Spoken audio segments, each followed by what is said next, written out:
this is Rumor, and I am back with another installment of From the Archives. Thank you if you're joining me today. If you saw last time, I read a journal entry from a tarot reading that I did 5 years ago because it's one that was very memorable to me. I've never forgotten it. There are a lot of day-to-day ones that can just flit through my memory and escape through the sieve of my brain, and I don't think of it again anyways. I thought I would come back and share more from that same journal. This one I actually started out with Benebell Wen's 7 Philosophical Questions. I had seen her video on this several years ago and was fascinated, and I decided to follow her approach to it using the tarot. And I actually noticed in this journal that there were still a few empty pages towards the beginning that I had left blank because I hadn't yet answered all of the questions. I'd answered 5 of the 7. I just a few days ago answered a 6th one, and I still have to answer the 7th one. But in any case, I wasn't looking to review all 7 of them today anyways. I thought I would just share the very first journal entry in here, which dates back to, let's see, it's August 25th, 2019. And I didn't answer them in the order that Benebell had presented them. I might have started with the same number 1, but then I just kind of skipped around to answer the ones as I felt like answering them. So it might not be in order, but the first entry, I did tackle 2 questions. So I will share the answers to those 2 questions. And for both of them, I was using the Wanderer's Tarot. I haven't solely used this deck in answering all of these questions, but for the 2 in this entry, that's what I went with. So I have already gone through and picked out the cards that I had received in these readings. So I'll just get those out now. I use different decks with the different questions, kind of feeling out the ones that were good for these big picture type questions. And using this for the first 2 questions, I just thought was an awesome experience. It really opened up the answers to intuition because the artwork is just so different from what you typically see. I generally follow the Rider-Waite-Smith system. Some of the cards are a bit more pippish, but definitely have more going on in them than just the pips. It gives you a nice springboard for intuitive thought to flow through. So anyways, let me pan down here. I'll zoom in a little bit. Let's get into this. So the first philosophical question that I answered was the trolley dilemma. I assume you're familiar with this, but just to quickly recap, the general situation is that you've got a trolley, a runaway trolley. It's running on a single track, but then there is a point where it could split off to another one depending on if you switch it. So the track that it is on currently, if it is allowed to just run away, has 5 people on it. Or you at the control can make the switch to divert it down that other track. But there's 1 person on that track. So what do? Do you just do nothing, allow it to go and kill the 5 people? Or do you actually make the decision to divert it and hit the 1? So it's like you could just let events play out, or you can intervene, and then you are personally responsible for that 1 death. But then you're saving 5 people on the other track. So if you ever want to explore this dilemma in the most delightful way possible, can I just recommend to you The Good Place? There is an episode about this. It is fantastic. I love that show. Wonderfully philosophical in its own right, all the way through all the seasons of that. It's fantastic. So anyways, The Good Place. But now going back to the trolley dilemma. So Question number 1. Would I take action killing one person to save 5, or let nature take its course and let the 5 die? My answer was the Goddess of Knives, which in this deck is the Queen of Swords. So this is what I wrote about it in 2019. I'd take action.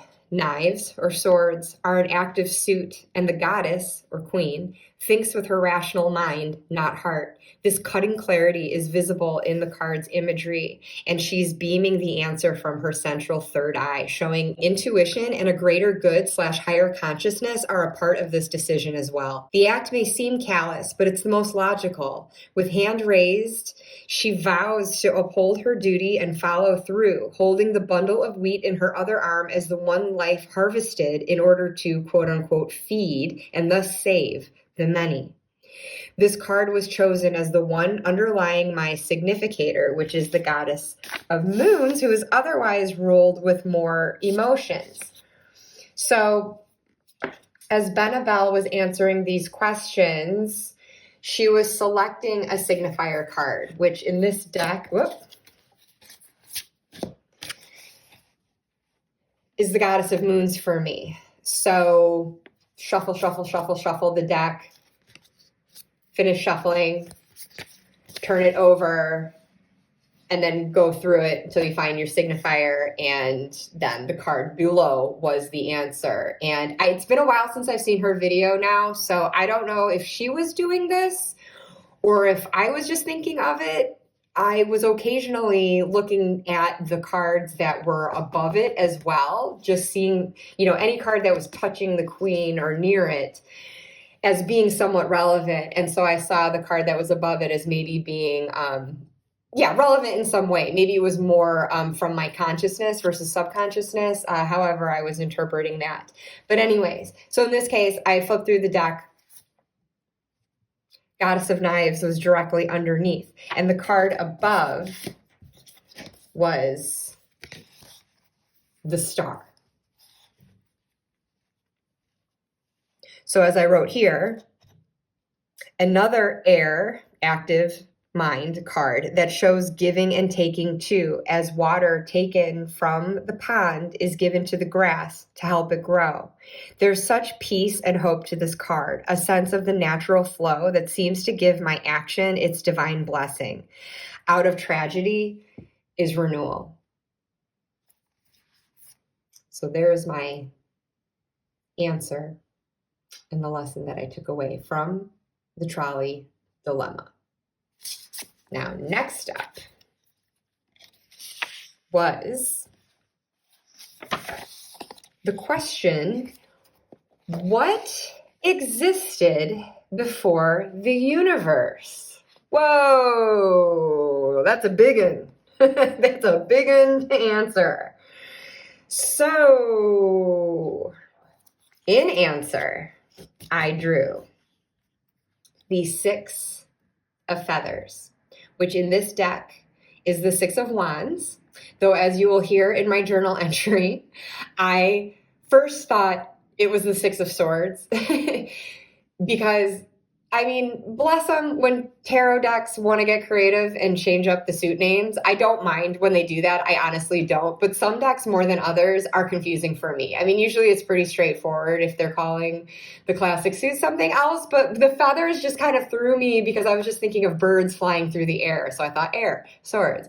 So anyways, you'll see where I kind of make that course correction in my mind. But it didn't matter because in the first place, I wasn't really looking at it in terms of the tarot meaning. I just wanted to look at this image and take it in and draw from it a more intuitive reading first before then layering in the traditional tarot meaning.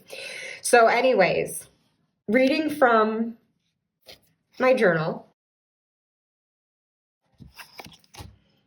I wrote, on instinct, I felt compelled to cut the deck in my hand an additional time. And when I flipped it to find my significator, I found her sitting there right on top. So there were no cards to draw from the top. So I took that as a sign that there was nothing that my conscious mind was looking to communicate to me. It was just going into the depths below my goddess, where I found the 6, and below that, the 8 of moons, which is the 8 of cups in this deck. So again, reading from the journal, as I slowly revealed the 6 by sliding my goddess up, what I first saw was a witch's hat alone, which instinctively made me think the creator. Witches are manifestors, bringing will into being. And while the feathers hanging overhead seem like ideas and inspiration collected and quietly left to catch the air, the breath of life that can bring them into being, the moon's card shows almost ironic action to counteract the so-called active suit's inactivity. The fire of creation releasing smoke, blowing breath onto a moon as the physical manifestation of the feathers, if that makes sense. And maybe I need to read that again so that idea is clearer. Thinking that this was swords, as it is fire. So either way, this is like the active suit where the moons or the cups would be the passive one. I was just finding it ironic that with this fire, I was seeing this being the more active card. So I'm saying like these feathers are hung there, seeming like they're waiting for the breath of life that will bring them into being. It's the moon's card showing the fire of creation, releasing smoke, that blowing breath, onto a moon as a physical manifestation of the feathers. Like once that breath is breathed onto them, it becomes something, physical, planetary in the universe. The ring of moons looks like the universe incarnate, pulled into form, with one particular celestial body receiving the most life/soul, the earth. In the beginning, before the beginning, there was God and potential for what could be. That's what I get from the images before letting my conscious knowledge apply Rider-Waite meanings. In those traditional senses, the 6 of Swords would be moving away from what doesn't serve into calmer waters of refuge. Maybe what existed before was apocalyptic and a new start was necessary. Oh, but wait, feathers are wands in this deck, not swords.